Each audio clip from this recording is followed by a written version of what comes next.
Hello friends, welcome to Finwise. दोस्तों, आज मैं आपको 5 इम्पोर्टेंट मिथ्स बताऊंगा इन्वेस्टिंग वर्ल्ड के। और यदि आप गूगल पे जाओगे तो हजारों चीज़ें बताई जा रही है, बट इसमें के कुछ मिथ्स ऐसे हैं कि जो मिथ्स के कारण आप इन्वेस्टिंग जर्नी में आगे नहीं बढ़ पा रहे। There are so many myths, there are unlimited myths, पर 5 ऐसे मिथ्स बताऊंगा which are becoming a block to the investors which are holding you back. तो myth number 1, most important myth, investing is buying. ये सबसे बड़ा myth है friends. Investing is not buying, investing is knowing. ये Robert Kiyosaki बोलता है, जो world का नंबर 1 मेंटर है। दोस्तों, ये तो वही बात हो गई इन्वेस्टिंग के बारे में कि medication is about going to pharmacy and buying a pill. तो ऐसा नहीं है, कौन सा डिसीज़ है, उसका साइड इफ़ेक्ट क्या है, उस पर्टिकुलर पिल का, वो किस क्वांटिटी में आपको ज़रूरी है, किस फ्रीक्वेंसी से लेना है, ये आपको डॉक्टर ही बता सकता है।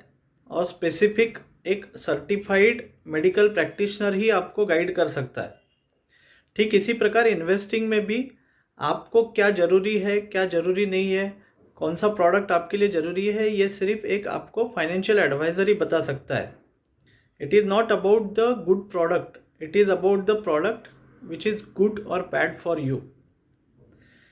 तो इस चीज़ के कारण majority of investors good product के पीछे भाग के दे end up in huge losses, क्योंकि उनको यही पता नहीं वो उनके लिए रेलिवेंट है या नहीं है।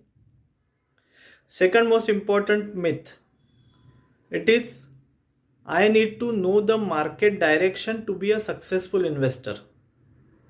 गलत है ये। आपको मार्केट की डायरेक्शन पता रहने से आप सक्सेसफुल ट्रेडर बन सकते हो, आप सक्सेसफुल इन्वेस्टर नहीं बन सकते। क्योंकि इन्वेस्टर 10 साल ऑनवर्ड्स इन्वेस्ट करने का सोच रहा है, 40 क्वार्टर आगे में, तो उसको इससे फ़र्क नहीं पड़ता ये क्वार्टर में क्या हो रहा है, कौन सी लड़ाई चल रही है, यूक्रेन की चल रही है या कोई और पैंडेमिक आ गया है, क्योंकि he is thinking of long term, he has bought up a business. तो इन्वेस्टर अपना रोल डिफाइन नहीं कर पा रहा, वो इन्वेस्टर है या ट्रेडर है। This is second myth. By the way, those who don't know me, I am Amit Naphade. I am a chartered wealth manager from American Academy of Financial Management. Third important myth, volatility is a risk. Sorry, volatility का मतलब है कि आपके जो investments है, जो equity markets में है, वो ऊपर नीचे जा रही है। ये जा रही है किसी इवेंट्स के कारण, किसी न्यूज़ के कारण, या कहीं पे अगर कोई बैड न्यूज़ आ रहा है उसके कारण जा रही है। ये रिस्क नहीं है, ये अपॉर्चुनिटी है friends. When because there is a volatility you are commanding a premium. नहीं तो आपको 5% एफडी में तो आज मिल ही रहा है, जो आज से 10 साल बाद में 1% पे चले जाएगा। तो वो भी एक डूबती नाव है, वहाँ कोई वोलेटिलिटी नहीं है। पर वहाँ भी वोलेटिलिटी है क्योंकि धीरे धीरे धीरे धीरे आपकी इन्वेस्टमेंट्स नीचे आते जा रही है।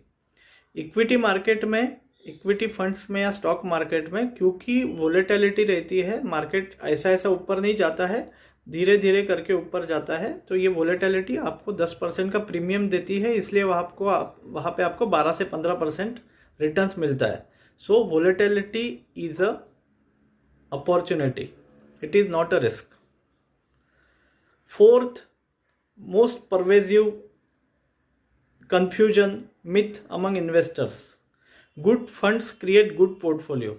सॉरी, ये तो वही बात हो गई कि आपने कार बना दी जिसमें आपने टोयोटो के पार्ट्स लगा दिए, मारुति के पार्ट्स लगा दिए, वोल्क्सवैगन के पार्ट लगा दिए, उससे कोई अच्छा कार नहीं बनने वाला है।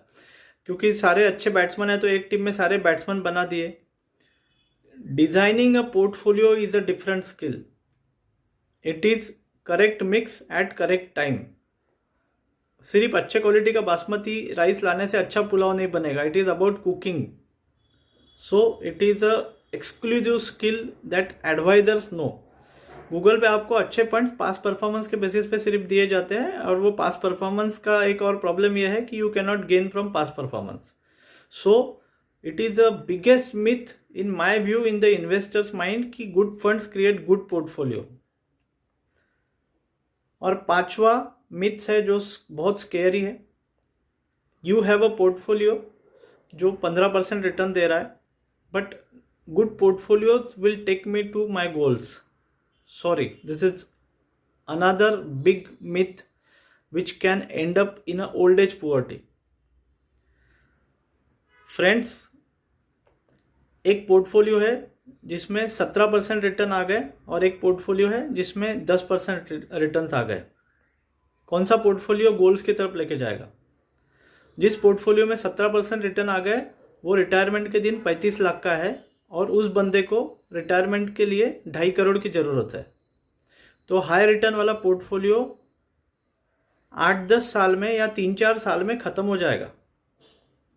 और जिस पोर्टफोलियो में 10% रिटर्न्स आए हैं वो पोर्टफोलियो यदि 2.5 करोड़ का है, क्योंकि रिटायरमेंट पास में आया है, तो वो पोर्टफोलियो डेट ओरिएंटेड पोर्टफोलियो है, डजेंट मैटर. इन्वेस्टिंग की शुरुआत इससे नहीं होती कौन सा फंड अच्छा है. इन्वेस्टिंग की शुरुआत इससे होती है कि मेरे को क्या रिक्वायर्ड है, how much amount do I need to survive the same lifestyle without working. So investing को यदि आप अच्छे फंड से शुरुआत कर रहे हैं तो ये एक मूर्खता है, इट्स अ मिथ. सो इसी के कारण फिर लोग समझते हैं कि investment planning is financial planning. No, investment planning is not financial planning. Investment planning is a small part of financial planning. ये तो वही बात हो गई कि वेट लॉस कर दिया इसका मतलब मेरे को फिटनेस आ गया. Fitness is a different thing. Gym में जाना is a good thing, but losing a weight और जिम में जाना इसका रिलेशन 20% हो सकता है. Good health can be a result of 80% kitchen and 20% gym. So it is very important that your portfolio is consistent with your goals. आपको जितना पैसा चाहिए वो सफिशिएंट है या नहीं है, आपको जो इनकम चाहिए जो इक्विटी से मिल ही नहीं सकता, तो आपके पोर्टफोलियो में इनकम प्रोडक्ट सफिशिएंट क्वांटिटी में है कि नहीं. भले ही उसके रिटर्न्स कम हो पर वो प्रेडिक्टेबल है, वो अनएग्जॉस्टेबल है. So portfolio, good portfolio doesn't guarantee achieving of goal, and if you are not achieving the goal you are in a risk. So दोस्तों, मैं आशा करता हूँ ये 5 चीज़ें जो मैंने बताई which Google doesn't tell, I have acquired this information from my practical experience and from the masters who teach the investing. मैं आशा करता हूँ इसमें से अगर कोई भी मिथ्स से आप फाइट कर रहे हैं तो आप अपने मिथ्स को समय से करेक्ट कर लेंगे. Otherwise carrying a wrong perception about investing will end up you in being a mediocre. Thank you friends. Thanks a lot.